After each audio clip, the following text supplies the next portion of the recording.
Hello everyone. Laodamia, written by William Wordsworth in 1814. Okay. TGT, PGT, LT और other examination के लिए point of view से इसकी summary बहुत ज़्यादा इम्पॉर्टेंट हो जाती है, इसलिए यहाँ पर जो नोट्स दिए गए हैं वो बहुत इजी नोट्स हैं जिन्हें आप अपनी नोटबुक में राइट कर सकते हो और एग्जाम टाइम पे पढ़ सकते हो. ओके, क्योंकि ये एग्जाम के पॉइंट ऑफ व्यू से बहुत ज़्यादा इम्पॉर्टेंट हो जाती हैं. Let's start. लाओडामिया जो कि सोर्सेज इसके वर्जिल एनेट, लाओडामिया के जो सोर्सेज हैं वो वर्जिल एनेट से लिए गए हैं. इसके मेन कैरेक्टर्स में लाओडामिया जो क्वीन ऑफ थेस्ले इन ग्रीस है.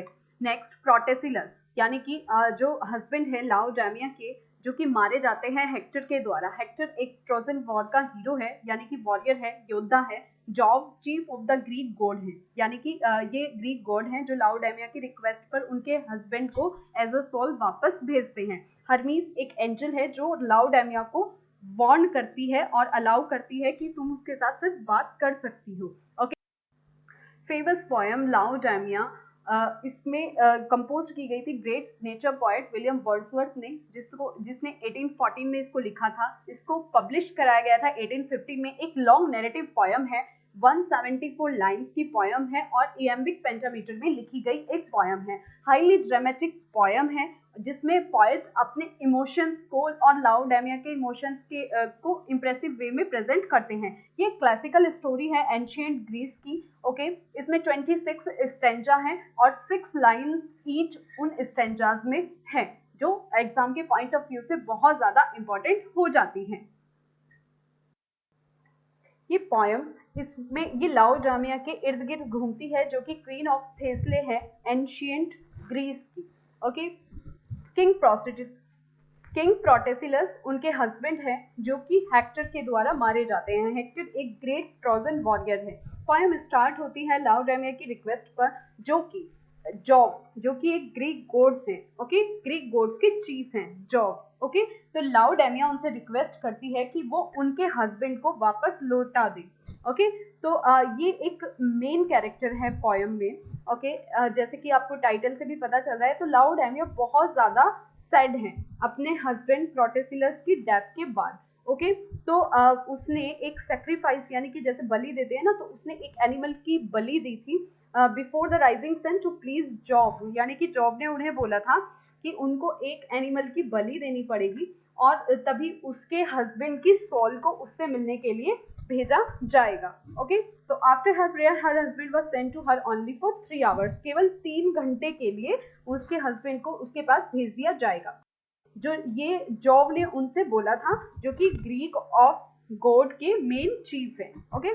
She was not allowed to touch her husband, लेकिन उनको अपने हस्बैंड को टच करने की अनुमति नहीं होगी और वो फेस टू फेस कन्वर्सेशन कर सकती है. तो वो इस चीज़ को सुनकर बहुत ज़्यादा हैप्पी हो जाती है कि और एक्साइटेड हो जाती है कि एटलीस्ट वो अपने हस्बैंड को अब एम्ब्रेस कर सकेगी यानी कि गले लगा सकेगी. लेकिन वो उन्हें टच नहीं कर सकती because he was not in physical form, क्योंकि वो उनकी सोल आएगी. ठीक है, वो फिजिकल फॉर्म में नहीं आएंगे. He was now a soul. तो इसके बाद she requested her husband to talk to her. Means वो रिक्वेस्ट करती है कि अपने हस्बैंड से कि बात कर सके when he was alive. Hermes warned Laodamia. Now Hermes, who's Hermes? Hermes an angel, एक एंजल है जो लाओडामिया को वार्न करती है कि जो प्रोटेसिलस है सिर्फ उनसे बात करने की अनुमति तुम्हें और तुम उन्हें एम्ब्रेस नहीं कर पाओगे क्योंकि प्रोटेलस हेक्टर के द्वारा मारा गया था. हेक्टर ट्रोजन हीरो है यानी कि वॉरियर भी उसे बोल सकते हैं. तो अकॉर्डिंग टू द प्रोफेसी यानी कि भविष्यवाणी हुई थी. क्या भविष्यवाणी, क्या प्रोफेसी थी? Oracle at Delphi. एग्जाम के पॉइंट ऑफ व्यू से बहुत ज़्यादा इंपॉर्टेंट ये पॉइंट हो जाता है. ऑरेकल एट डेल्फी वो प्रोफेसी थी.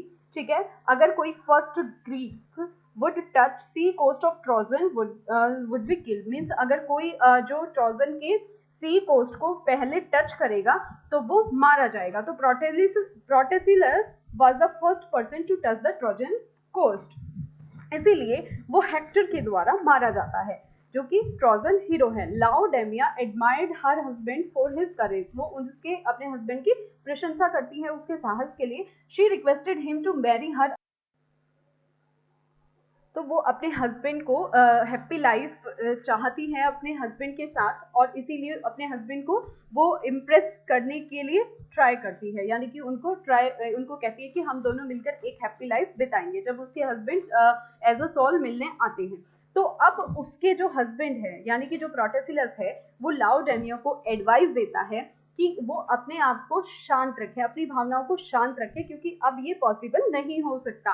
लाउडेमिया एग्जाम्पल देती है कि बहुत सारे लोग जो मीन्स डेथ के बाद भी वापस आए हैं और हैप्पी मैरिड लाइफ वो अर्थ पर स्पेंड कर रही हैं। वो बताती है कि वो नहीं भूल सकती उन लोगों को, और अगर वो उससे दूर गया तो वो मतलब श्योरली उसके पीछे आएगी, अगर वो वहां से चला गया तो वो निश्चित ही उसके पीछे आएगी। तो इसके बाद जो प्रोटेसिलस है वो उसने वहां पर हेवन के बारे में बताया कि वहां पर हेवन में सिर्फ जो ड्यूटीफुल पर्सन है, ठीक है, जो अपने कर्तव्य का निर्वहन करते हैं, सिर्फ वही लोग वहां पर रह सकते हैं। तो वहां पर ना तो कोई फियर है और ना ही कोई कॉन्फ्लिक्ट है, यानी कि कोई भी संघर्ष नहीं है और कोई भी डर नहीं है।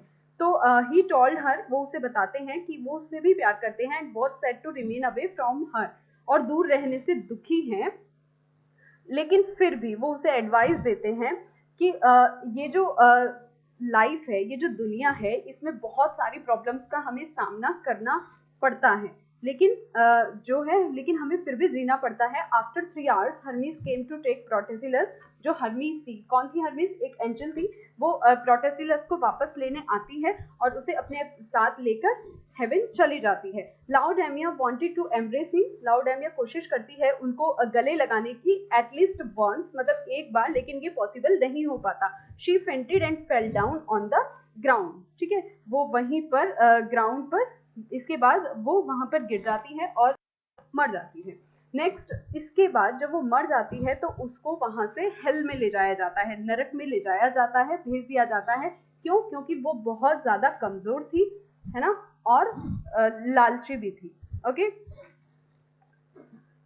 After the death of Laodamia, जो एक ग्रुप ऑफ ट्रीज होता है, grew on the tomb of Protesilaus, ठीक है, वो प्रोटेसिलस के जो टॉम्ब होती है उस पर वो उगाता है। ऐसी वहां पर एक ऐसा ट्रेडिशन होता है कि जो कब्रों पर पेड़ लगे होते हैं, लेकिन जैसे ही वे ट्रॉय जो था उसकी दीवारों की सीढ़ियों तक जाते हैं तो वो मुरझा जाते हैं। Okay, fade again, this goes on for many ages, और बहुत सारी एजेस से ये चलता आ रहा है। तो इसी प्रकार जो लाउडेमिया है, ये जो पोयम, ये अपने आप में एक प्रीशियस क्वालिटी रखती है। ये एक एक्सीलेंट एग्जाम्पल है रोमांटिक और क्लासिकल एलिमेंट्स दोनों का। ओके, ये जो पोयम है इसके sublime in diction but simple in language. Okay, कभी कभी एग्जाम पॉइंट ऑफ व्यू से पूछ लिया जाता है कि जो लाउडेमिया पोयम है वो किस तरह की है, सब्लाइम इन डिक्शन, लेकिन इसकी जो लैंग्वेज है वो बहुत ही ज़्यादा सिंपल है। आई होप आपको ये पोयम अच्छे से समझ आई होगी, इसकी समरी समझ आई होगी। ओके, आप इसे अपने नोट्स रेडी कर सकते हैं और एग्जाम में अच्छा परफॉर्म कर सकते हैं।